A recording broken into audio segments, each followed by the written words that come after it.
আজকে আমি আর সময় নেই বলে বলতে পারছি না।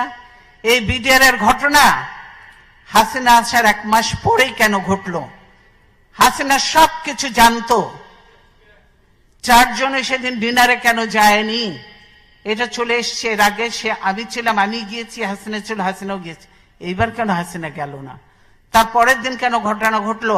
হাসিনা এবং মঈনুদ্দিন এটা জানতো এবং তারা এর জন্য দায়ী, এটা মানা যায় না। কাজেই হাসিনাকে একদিন জবাব দিতেই হবে এটার জন্য। 57 জন, হ্যাঁ আমি ক্ষতিগ্রস্ত হয়েছি, আমার ছেলেদের ইয়ে হয়েছে, তারপরেও আমি বলবো 57 জন ভালো ভালো অফিসার কিভাবে মারা হয়েছে তা চিন্তা করা যায় না। তাদের পরিবারদের সঙ্গে যে আচরণ করা হয়েছে সেটা চোখে দেখা যায় না। আমরা 57 জন অফিসারকে ই করে কাউকে পুড়িয়ে ফেলা হয়েছে, কাউকে গার্বেজের ভিতর দেওয়া হয়েছে, কাউকে আর এর সঙ্গে জড়িত ছিল আরো। আপনারা জানেন যে একজন ইয়ে ছিল, সে র্যাবে আমরা নিয়েছিলাম, লোকটা খুব ভালো ছিল, শায়েক আব্দুর রহমান ছিলেন, গুলজার আপনারা জানেন। গুলজার ধরেছিল ওই শায়েক আব্দুর রহমানকে, তার জন্য রাগ ছিল ওই আজম, মির্জা আজমের, তার বোনের। তার জন্য গুলজার সন্ধ্যা পর্যন্ত র্যাবকে, মঈনকে, অমুককে বারবার ফোন করেছে, হেল্প হেল্প হেল্প, সাহায্য চেয়েছে, কিন্তু কেউ এগিয়ে আসেনি। কি বলে, র্যাব আর্মি যে বসে আছে কিন্তু পারমিশন পাচ্ছে না, র্যাব ঢোকার পারমিশন পাচ্ছে না। পিলখানায় যদি তারা ঢুকতে পারতো, আমি মনে করি এরকম নয়, 2-1 জন মরতে পারতো, তো সব অফিসারকে আমরা বাঁচাতে পারতাম। দেশের এটা ছিল অ্যাসেট। আজকে দেশকে ধ্বংস করে দেওয়া হচ্ছে, আর্মিকে শেষ করে দেওয়া হয়েছে। এর জন্য অবশ্যই তারপরে তদন্ত কমিটি করে তদন্ত থেকেও বাদ দেওয়া হয়েছে। এমন সব লোকজন দিয়ে তদন্ত করতে যাকে দেয়া হয়েছিল সেটা তাকে করতে দেয়া হয়নি। তারপর সে তাকে বাদ দিয়ে আরেকজনকে দিয়েছে, দলীয় লোককে দিয়ে ইয়ে করে কোন রকম নাম কাস্তে লোক দেখাতে হবে, সেটা করেছে। কে করেছে? তাদের লোক। এইটা বুঝতে পারছেন। কাজে বিডিআর ঘটনার সঙ্গে হাসিনা এবং মঈনুদ্দিন সরাসরি জড়িত। তারা এদেরকে নিয়ে একসঙ্গে শেরাটন হোটেল থেকে খাওয়া এনে খেয়েছে। তাদের যে তখন একজন ছিল, কি দিদি ছিল না কি ছিল, কি নাম, তৌহিদ তখন কোথায় ছিল? হাসিনার ওখানে ছিল না? নিজের পরিচয় দিয়ে গেছে, একসঙ্গে খাওয়া দাওয়া করেছে, সবকিছু করেছে, ভালো কাজ করেছে, বাবা দিয়ে পাঠিয়ে দিয়েছে। এই হলো অবস্থা। কাজে শুধু এই ঘটনা নয়, হাসিনা অনেক কিছুর সঙ্গে জড়িত। এবং বর্তমানে যে জঙ্গি তোলা হচ্ছে বিদেশিদেরকে ভয় দেখানোর জন্য, যে এই দেখো আমি ক্ষমতা থেকে গেলে এই দেশে জঙ্গিদের উত্থান হবে, এই দেশে এইভাবে মানুষ হত্যা হবে, হবে। সেই জন্য তারেক বলেছে, আমি আর বলবো না, এই যে বলেছে, আমি শুধু ছবিটা দেখাতে চাই, অ্যালার্মিং কথাটা, অ্যালার্মিং, হ্যাঁ ছবি দিয়েছে মানব জমিন, বুঝেছেন?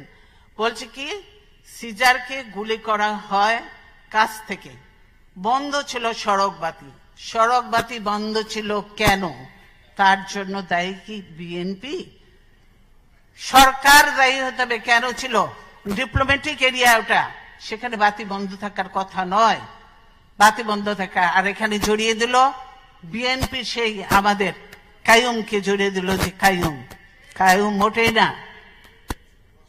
এই হলো মিথ্যা। হাসিনা মিথ্যে কথা বললো, মানে প্রতিনিয়ত হাসিনা মিথ্যে কথা বলছে এবং মানুষের উপরে অত্যাচার চালাচ্ছে। তাই আমরা বলতে চাই, আল্লাহ আছেন, আল্লাহ অবশ্যই দেখছেন, আল্লাহ বিচার করবেন।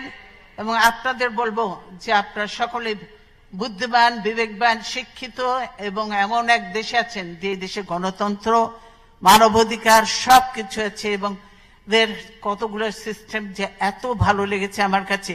আমি মনে করি যে এগুলো আমাদের দেশেও চালু করা উচিত এবং সুযোগ হলে ইনশাল্লাহ আমরা করব সেগুলো। তাদের কাছে আরো শিখে প্রশিক্ষণ নিয়ে করব। কাজে আমি আর বক্তব্য দীর্ঘায়িত না করে, আমি আপনারা কষ্ট করে এসেছেন, আপনাদেরকে ধন্যবাদ জানাই। অবশ্যই আপনারা দেশে আজকে, আমি সাংবাদিকদের কথা বলতেই পারিনি, সাংবাদিক আজকে মাহমুদুর রহমান জেলে অপরাধবিহীন। তারপরে সাগররুনির কোনো বিচার আজ পর্যন্ত হয়নি। শওকত মাহমুদ জেলে, প্রেস ক্লাব আজকে আওয়ামী লীগের দখলে। এখন সুপ্রিম কোর্ট বারও দখলের চেষ্টায় আছে, বার কাউন্সিল তো কোন রকম করেছে, ওটা নিয়েও একটা ভেজাল লেগে আছে। এই হলো অবস্থা। সব দলীয়করণ আর দখলীকরণ চলছে, জমি জায়গা থেকে আরম্ভ করে। সেই বাংলাদেশ এখন মুসলমান, হিন্দু, বৌদ্ধ, খ্রিস্টান কোন ধর্মের মানুষ নিরাপদ নয়, এবং যত দুর্ঘটনা ঘটছে তার সঙ্গে হাসিনা এবং আওয়ামী লীগ সরাসরি জড়িত, এবং তার পুলিশ বাহিনী, পুলিশ এবং র্যাব এরা জড়িত।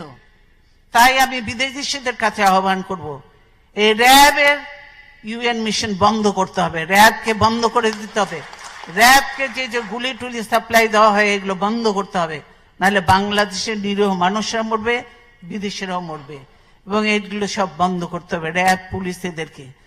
পুলিশ, এই দেশে দেখেছি পুলিশরা হলো জনগণের সেবক, জনগণের নিরাপত্তা দেয় এরা, অথচ বাংলাদেশের পুলিশ জনগণকে ধরে নিয়ে যে ঘুষ নেয়, না হলে গুলি করে হত্যা করে জঙ্গলে ফেলে দেয়। এই হলো বাংলাদেশের পুলিশের অবস্থা। কাজেই আমরা খুব একটা খারাপ সময়ের মধ্যে দিয়ে বাংলাদেশ যাচ্ছে, আমরা অত্যন্ত কষ্টের মধ্যে আছি।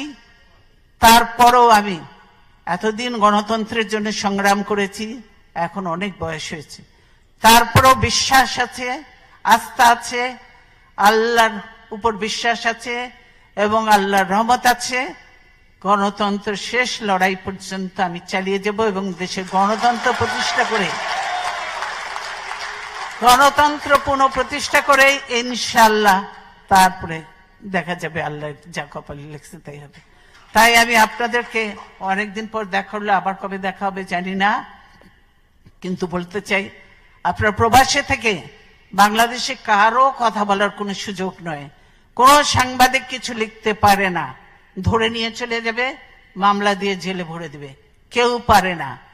যা দুই চারটা কথা আমি বলি, ধরলে ধরুক, কিছু আসে জানে, ভয় পাই না।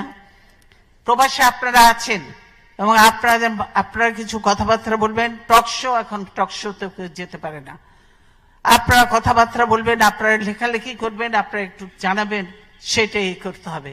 কাজে প্রবাসে আমরা বলি যে আপনার সোশ্যাল মিডিয়াটাকে আপনারা বেশিভাবে কাজে লাগান, এটাকে কাজে লাগান, এবং এটা দিয়ে যেমন মিশরে সেই কি স্প্রিং রেভলিউশন হয়েছিল, বাংলাদেশেও এটা দিয়ে রেভলিউশন করা সম্ভব এবং গণতন্ত্রকে ফিরিয়ে আনা সম্ভব।